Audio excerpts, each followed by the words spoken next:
ছেলে ইব্রাহিম আজকে খুবই মৌজে আছে, সম্মানের চেয়ারে আছে। প্রিয় নবীজি বলেছেন, সব মানুষ কবর থেকে ল্যাংটা উঠবে, উলঙ্গ উঠবে, কাপড়বিহীন উঠবে, হফাতান ওরাতান গোরলা। আল্লাহ তাআলা সর্বপ্রথম ইব্রাহিমকে জান্নাতের পোশাক পরিয়ে দেবে, তারপরে আমি নবী মুহাম্মদকে পড়াবে। জান্নাতি পোশাক পরিধানের ক্ষেত্রে ইব্রাহিমের রোল নাম্বার 1।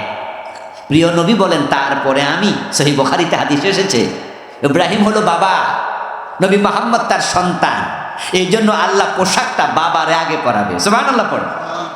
সেই ইব্রাহিম বড় মৌজে আছেন, কিন্তু উনার বাবা আছেন হাতে পায়ে জাহান্নামের শিকল, দূষিত কর্দমাক্ত ফেরেশতা টানতেছে হেসরাইয়া হেসরাইয়া। ইব্রাহিম আলাইহিস সালামকে দেখেই আজর চোখ তুলে তাকাবেন। ইব্রাহিম আলাইহিস সালাম বাবা আজকের এই দুর্দশা দেখে বলবেন, আলাম আকুল লাকা আল্লা তাসিনি। ও আমার বাবা, দুনিয়ায় থাকতে গিয়ে আমি আপনাকে বারবার বলিনি যে আমি নবী, আমার কথা শোনেন? আমি কি আপনাকে বলিনি লিমা তা'বুদু মা লা ইয়াসমাউ ওয়া লা ইউবসিরু ওয়া লা ইউগনি আনকা শাইআ? আমি কি বলিনি আপনাকে মূর্তি পূজা করে লাভ নাই? এই মূর্তির চোখ আছে, দেখে না, কান আছে, কান আছে, এই মূর্তি আপনার কোনো কাজে আসবে না। বলিনি? আমি কি বলিনি ইন্নী আরাকা ওয়া কওমাকা ফি দালালিম মুবিন? আপনি আপনার পুরা জাতি পথারা বাবা, আমি কি আপনাকে সেদিন বলিনি ওয়াত্তাকুল্লাহ ওয়াতিউন? আমি কি বলিনি আল্লাহকে ভয় করেন?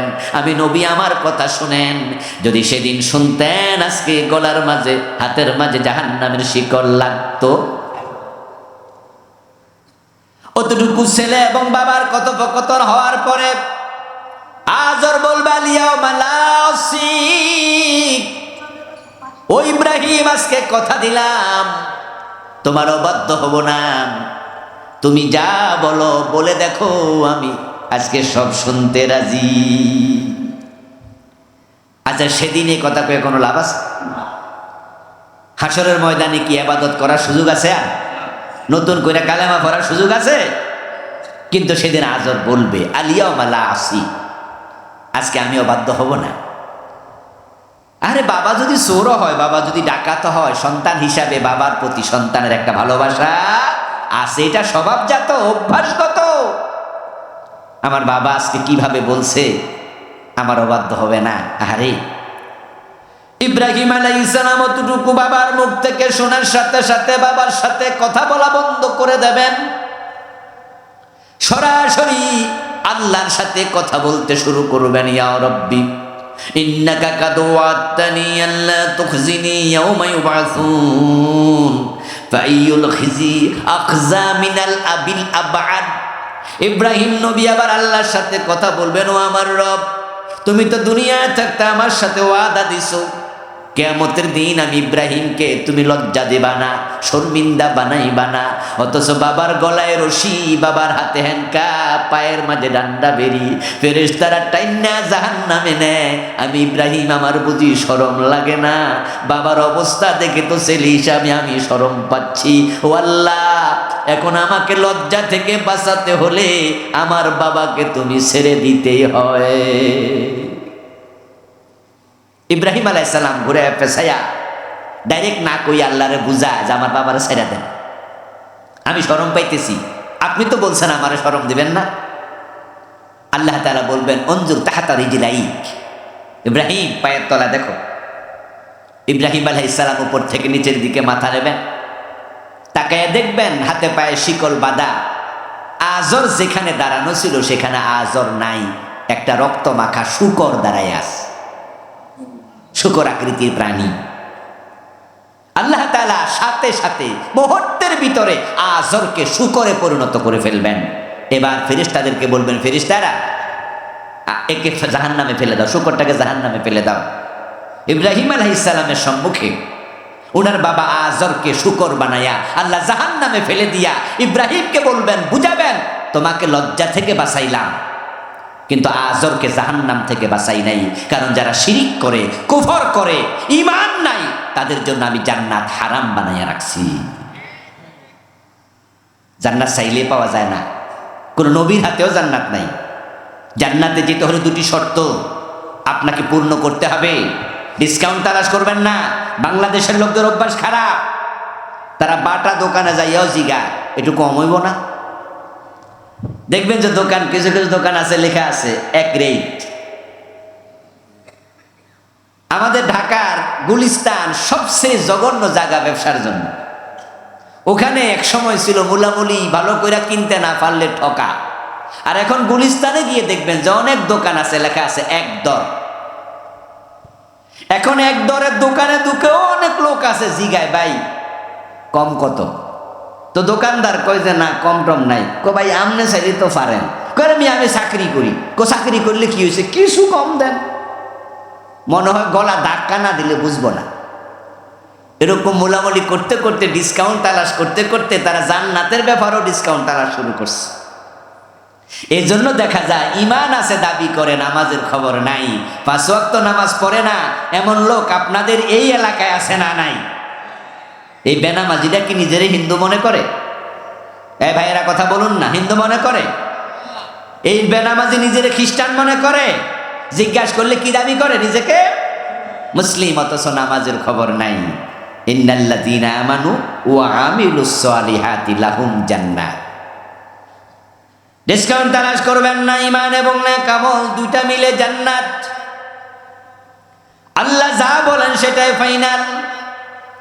যেমন ওযুর ফরজ 4টা।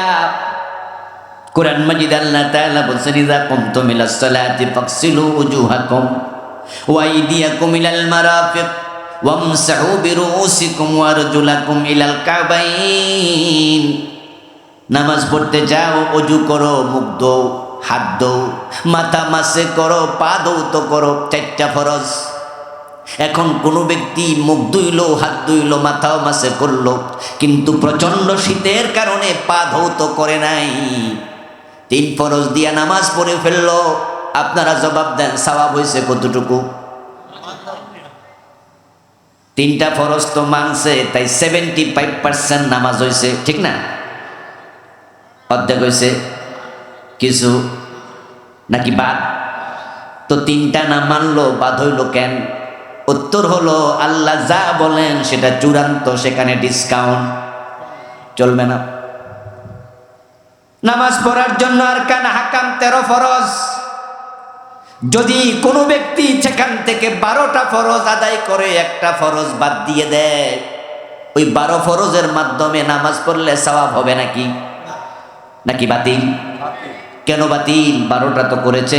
উত্তর হলো আল্লাহ বলেছে 13, সেখানে 12র কোনো মূল্য নেই। আল্লাহর জান্নাতে যেতে হলে আপনাকে 2টি শর্ত পূর্ণ করুন, ঈমান, ঈমান, ঈমান এবং নেক আমল।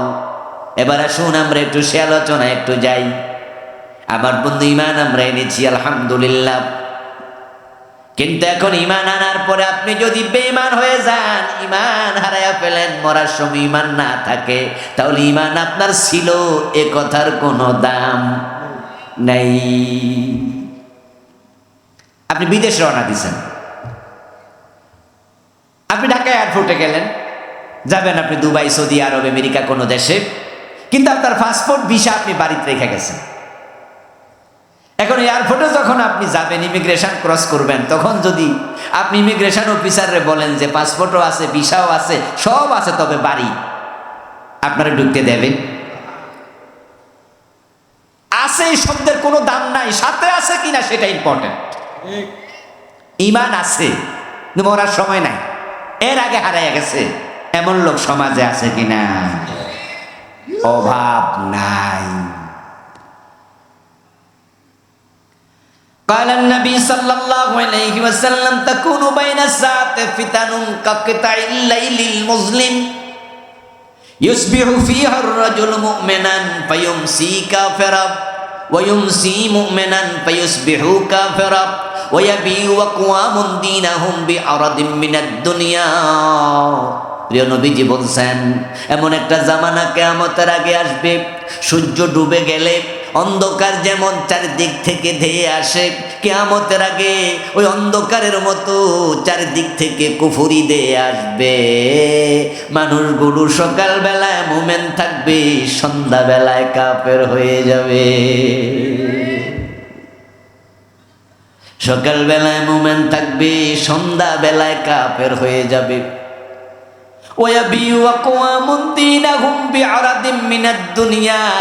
এবং অনেক মানুষ দুনিয়ার ক্ষমতা এবং সম্পদের কাছে তাদের দ্বীন ইসলামকে বিক্রি করে দেবে।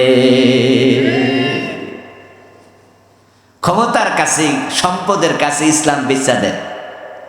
জালেমদের সাথে হাত মিলায় এমন আলেমও আছে না? না, মডেল মসজিদে চাকরি পাওয়ার জন্য, ইসলামী ফাউন্ডেশনে চাকরি পাওয়ার জন্য, সরকারের নেক নজরে থাকার জন্য জালেমের সাথে হাত মিলা এমন শত শত আলেম বাংলাদেশও আছে না? না, শাহবাগের মোড়ে যাইয়া নাস্তিক ব্লগারদের সাথে হাত মিলাইছে, একাত্মতা ঘোষণা করেছে, এমন আলেমও বাংলাদেশে আছে। আমার প্রিয় ভাই, প্রিয় নবীর হাদিস বাস্তবায়িত তো হবেই। কিয়ামতের আগে প্রিয় নবী বলছেন সকালবেলা মানুষ মুমিন থাকবে, সন্ধ্যাবেলায় কাফের হবে। প্রশ্ন হতে পারে কিভাবে? আরেকটা হাদিস শুনি। মানুষ ঈমান হারাতে হারাতে অবস্থা এমন হবে, বেঈমানরা পর্যন্ত মসজিদের ইমাম হয়ে যাবে, বেঈমান মুয়াজ্জিন হবে। ঈমান তার চলে গেছে, সে 5 ওয়াক্ত নামাজও পড়বে। কালান নবী সাল্লাল্লাহু আলাইহি ওয়াসাল্লাম ইয়াতি আলান নাসি জামানুন ইয়াজতামিউনা ফিল মাসাজিদ লাইসা ফীহিম মুমিনুন। আমার রাসূল ভবিষ্যৎবাণী করেন এমন